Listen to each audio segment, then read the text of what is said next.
الرحيم الحمد لله والصلاة على رسول الله وبعد.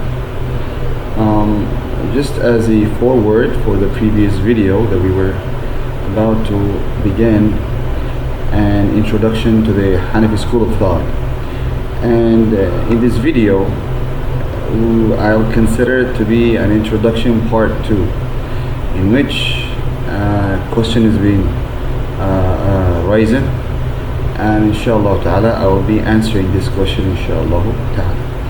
The question basically, it says, what is the importance of a school of thought? Why do we have to follow a school of thought?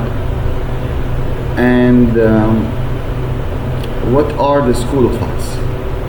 So let's start one by one answering these questions inshallah ta'ala, and then it will be easy for us to begin in explaining and translating the book of my respective teacher Muhammad Amu Habibullah ta'ala. What are the 4 school of thought?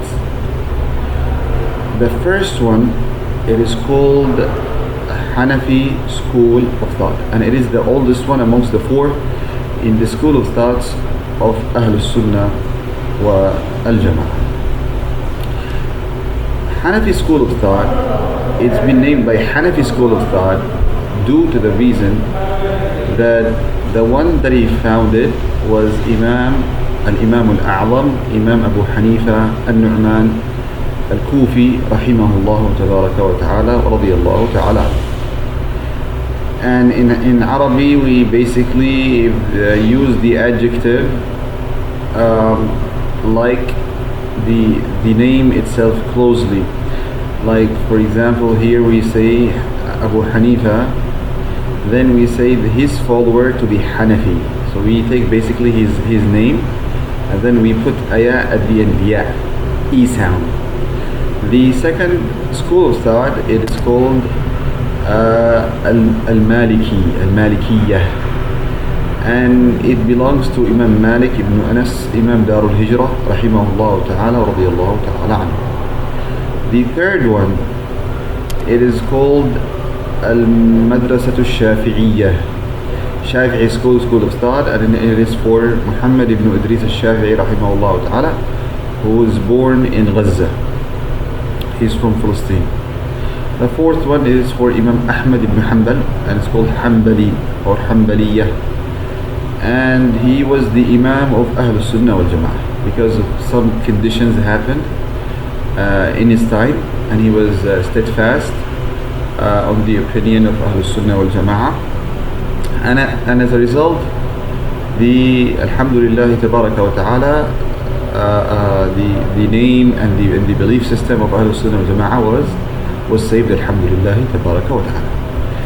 Now, which one of these 4 school of thought is the right one? There's a question, it can be asked, and especially amongst the public, the people will be asking, what is the importance of the 4 school of thoughts? Which one is right? This question, it can be rising from time to time. Our scholars, when they answered this question, they said that the 4 school of thoughts are like the 4 sides of Kaaba, Zadaha Allah Tashrif. If you pray to anywhere from the sides of the Kaaba Musharrafa, you'll be able to have a Sahih Salah, a right Salah, correct one. It's not wrong. So like this, the ulama, the fuqaha, the jurists, they say that whatever side you pray to from the 4 school of thoughts, which one you follow, your prayer, it is right. There is no problem with it. You are okay. It's just that you have to follow one school of thought. You have to follow, adhere to it. You need to study it. You need to live by it. And when we say fiqh, jurist, it means in Arabic fahm, understanding. So how the fuqaha, they understood. So inshallah ta'ala, when we go deeply to our book, then more examples, it will be what brought forth about how the four school of thought, they understood the texts, the Quranic texts and the Hadith texts. And what is the importance of following a school of thought? The answer is easy and is simple, which is, if you follow a school of thought, then you'll be having a fixed structure and building of understanding Islam. You will not be complicated. There is a way. Each one of these four school of thought, they established to understand Islam. So when you have been studying one of these four, then your building of understanding the texts, it will be fixed. And the way that you solve the problems, the questions that is arising daily, it will not be problematic for you. Okay, so that's why we need to follow one of these four schools of thought, and we need to adhere to it. Now, what it will be if I change?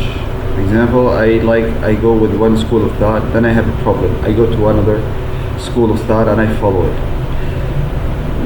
Here, the scholars, they say it is okay from the part of leniency to follow the other school of thought that is solving your problem that you cannot have in your first school of thought. But there is an exception.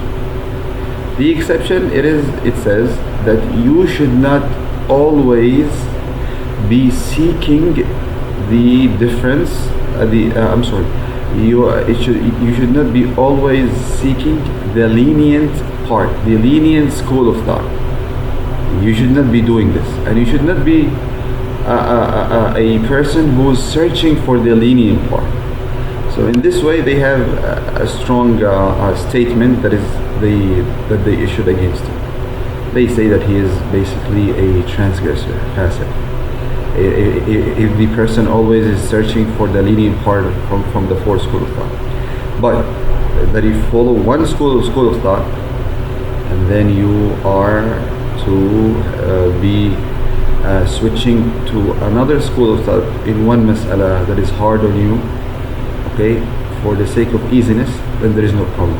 Okay, so inshallah ta'ala, but here in this series, we would like to be having our understanding to be fixed, inshallah ta'ala. We have one building that we're going to structure in these episodes in subhanahu wa ta'ala. That is the building of Hanafism, inshallah ta'ala. And the next series, we will be issuing for different schools of thought. So inshallah ta'ala, we ask Allah subhanahu wa ta'ala to make this recording to be beneficial for all of us, to be means for us to be entering into the garden, Jannah, and to make us from those who are to understand the word of wisdom and to follow it. If any question is there, do not hesitate kindly to put it in the comment, and we would and to the best of our ability, we will be helping you all. Jzakm Kheir. Assalamu alaikum wa rahmatullahi wa barakatuh.